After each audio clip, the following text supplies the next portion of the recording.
Hare Krishna. We continue reading from Bhagavad Gita as it is. We are on chapter 6, Dhyan Yoga, text 4. Yada hi nendriyartheshu na karmasav anusajjate sarva sankalpa sannyasi yoga ruddhas tadochyate. Translation and purport by His Divine Grace A.C. Bhaktivedanta Swami Srila Prabhupada. A person is said to be elevated in yoga when, having renounced all material desires, he neither acts for sense gratification nor engages in fruitive activities. So Krishna is speaking of the yoga ladder to Arjuna. And now he's saying that you're elevated in yoga, that you don't have material desire anymore. You don't have any material desire. You don't have any desire to enjoy the senses. You don't want to enjoy the fruits of your activities anymore. So when a person is fully engaged in transcendental loving service of the Lord, he is pleased in himself, and thus he no longer engaged in sense gratification or in fruitive activities. Otherwise, one must be engaged in sense gratification, since one cannot live without engagement. So again, we come to the point that we cannot live without doing anything.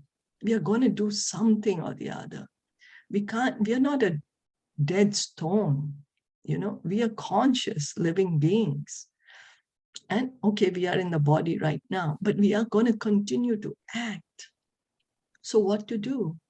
So then Krishna is saying that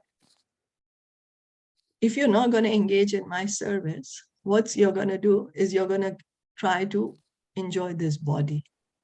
You're going to try to enjoy this body. And by trying to enjoy this body, you're going to continue to remain in this material world.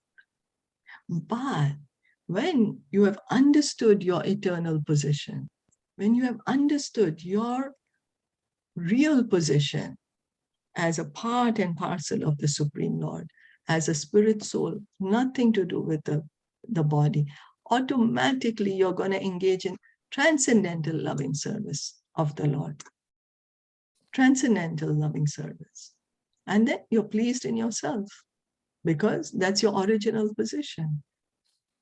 This is the original position. This is the liberated platform. This is Krishna conscious platform. Without Krishna consciousness, one must be always seeking self-centered or extended selfish activities. So if we are not Krishna conscious, we are I conscious. We have to, it's either one. We can't say I'm not conscious, but we are. We can't kill our consciousness. How can we kill our consciousness? We exist. We can't cease to exist. Krishna, that's why in the second chapter, he already gave us the knowledge of the soul, knowledge of the soul, eternal, primeval, unborn, ever existing. So many things he told us about the soul. So there is no way out. We have to understand. We exist. And so we are conscious. And so then either our choice is that I conscious or Krishna conscious. So, and then if we continue to remain I conscious, we continue to remain in the material world.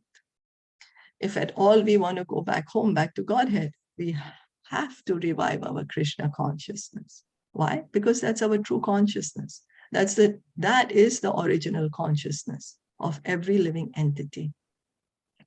But a Krishna conscious person can do everything for the satisfaction of Krishna and thereby be perfectly detached from sense gratification.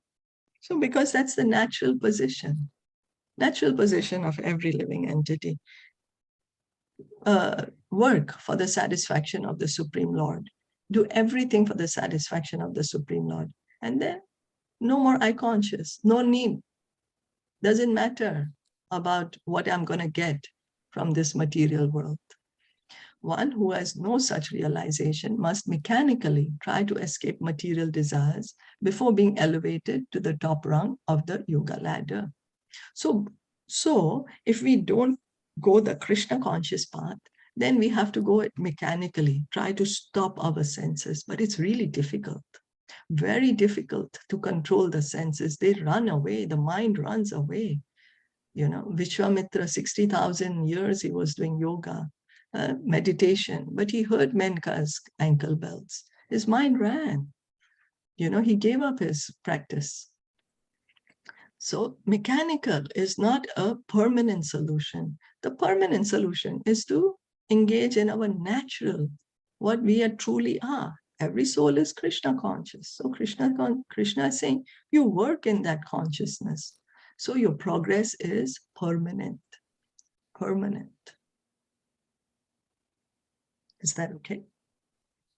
Yeah. Any comment? No.